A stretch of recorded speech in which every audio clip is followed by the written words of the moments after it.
নমস্কার। গুরু কৃপাই কেবলম।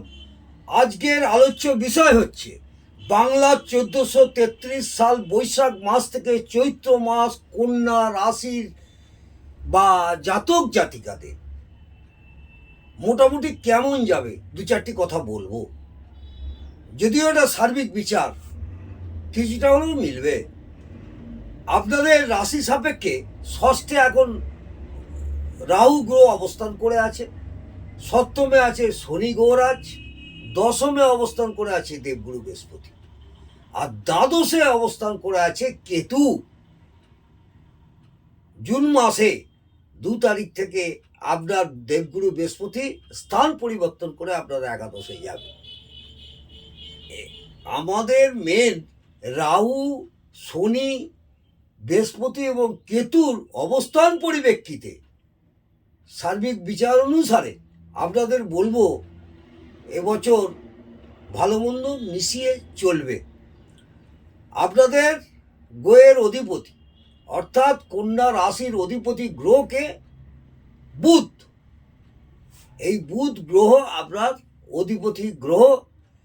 কিছুটা হলেও এবছর আপনাদের অর্থনৈতিক একটু সমস্যা থাকবে, সমস্যাটা মিটে যাবে মাঝামাঝির পর থেকে, বছরের মাঝামাঝির পর থেকে সমস্যাটা মিটে যাবে, সেই নিয়ে ভয় পাবেন না। কর্মস্থানে বাধাপ্রাপ্তির একটা যোগ আছে, বাধাপ্রাপ্তির যোগ আমি দেখতে পাচ্ছি কর্মস্থানে। তাহলেও উন্নতির যোগ ও দেখতে পাচ্ছি, উন্নতির যোগ আছে। বাধাপ্রাপ্তির যে যোগটা আছে, আপনাদের মাথা ঠান্ডা করে বুদ্ধি করে সব জায়গা ম্যানেজ করতে হবে।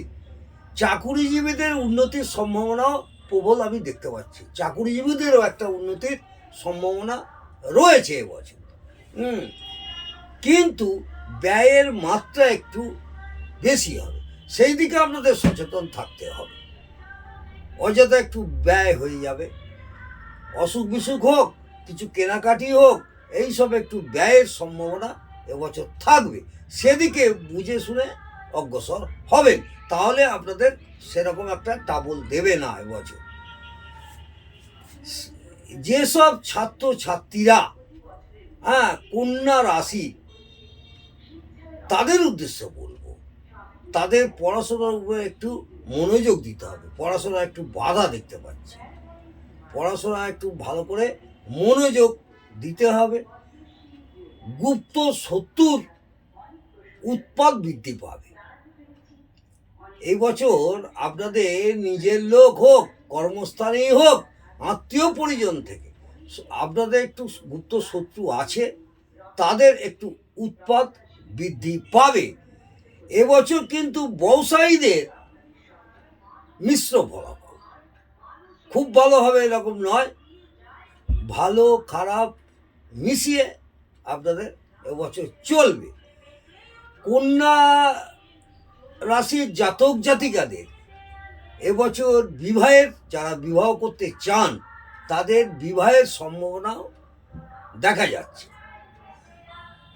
যেসব জাতক জাতিকারা প্রেম করেছেন বা প্রেমের সঙ্গে যুক্ত, তাদের পার্টনারের সঙ্গে একটু মনোমালিন্য বা একটু কোনো ঝামেলার সম্মুখীন হতে পারে বা কোনো সমস্যা আমি দেখতে পাচ্ছি, সেই দিকে আপনাদের খেয়াল রাখতে হবে।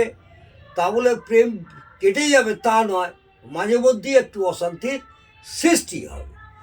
প্রেমের সঙ্গে যুক্ত যারা, তাদের উদ্দেশ্যে এটা বললাম। এবছর দাম্পত্য জীবন সুখময় হয়ে উঠবে। কন্যা রাশির জাতক জাতিকাদের যেভাবেই হোক দাম্পত্য সুখময় হয়ে উঠবে। ব্যয়ের মাত্রা বৃদ্ধি পেলেও, ব্যয়ের সমস্যা থাকলেও অর্থনৈতিক জায়গা কিন্তু আপনাদের পূরণ হবে, কিন্তু দাম্পত্য একটা সুখময় হয়ে উঠবে। এবছর কিন্তু আপনাদের শরীরের দিকে একটু যত্ন নিতে হবে। আপনাদের স্বামী স্ত্রী, সন্তান, এদের মাঝে মধ্যে একটু শারীরিক ট্রাবল আমি দেখতে পাচ্ছি, সেই দিকে আপনাদের একটু খেয়াল রাখতে হবে। ভয়ের কারণ নেই, কোনো রকম বিশাল কিছু একটা হয়ে যাবে না, তাহলেও সুচিকিৎসকের পরামর্শ নেবেন, শরীর নিয়ে একটু তবে আপনাদের দেবে। এছাড়া বলবো মোটামুটিভাবে 1433 সাল কন্যা রাশির জাতক জাতিকাদের মোটামুটিভাবে সারা বছরটাই ভালোই যাবে। আজকে এই পর্যন্ত। নমস্কার, ভালো থাকুন, সুস্থ থাকুন। জয় জয়।